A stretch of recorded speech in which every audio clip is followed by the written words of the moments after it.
दिल्ली में चुनाव जीतने के बाद करीब 10 दिन का समय लेकर के आखिरकार बीजेपी ने दिल्ली का मुख्यमंत्री चुन लिया। रेखा गुप्ता का नाम काफी दिनों से आगे चल रहा था और उन्हें ही दिल्ली में मुख्यमंत्री की कमान बीजेपी सौंप रही है।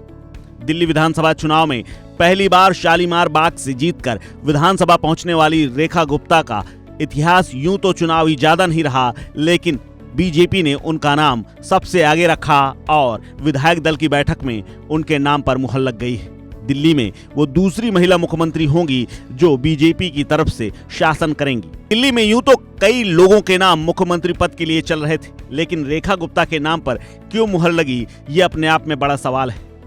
दरअसल पूर्व विदेश मंत्री और दिल्ली की पूर्व मुख्यमंत्री रह चुकी सुषमा स्वराज के बाद दूसरी महिला होंगी जो बीजेपी की तरफ से मुख्यमंत्री बनने जा रही हैं। रेखा गुप्ता यूं तो हरियाणा के जींद जिले की रहने वाली हैं, जिनका जन्म 1974 में जुलाना उपमंडल के नंदगढ़ गांव में हुआ था।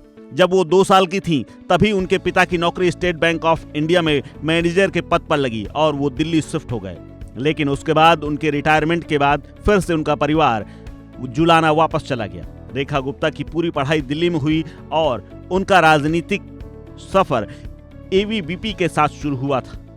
एबीवीपी में रहते हुए रेखा गुप्ता ने दिल्ली विश्वविद्यालय से ही राजनीति की शुरुआत की थी। वो सचिव और प्रधान भी नहीं। हालांकि अब चर्चा ये है कि आखिर उनके नाम का चयन क्यों हुआ।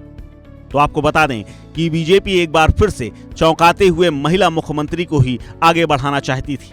दिल्ली में मुख्यमंत्री का चार्ज रेखा गुप्ता को इसलिए भी दिया गया क्योंकि वो संघ की पहली पसंद थी।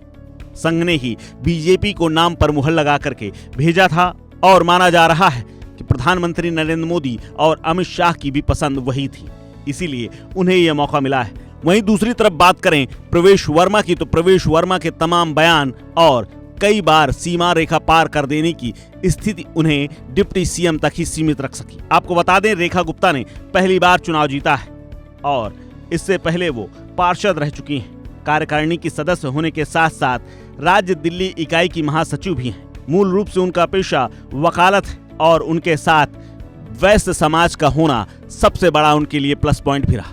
दिल्ली में बड़ी संख्या में व्यापारियों ने बीजेपी को चुना है और इसीलिए बम्पर मतदान के बाद 48 सीटें जीतने में बीजेपी कामयाब रही।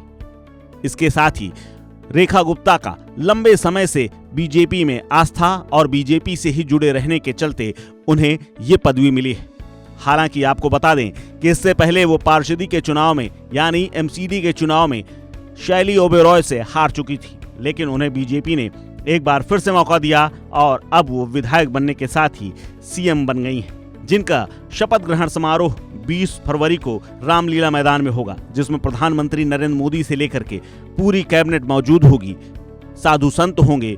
इसके अलावा बॉलीवुड की हस्तियां भी उनकी शपथ की गवाह बनेंगी। इस खबर में फिलहाल इतना ही। अपडेट्स के लिए बने रहिए वन इंडिया हिंदी के साथ।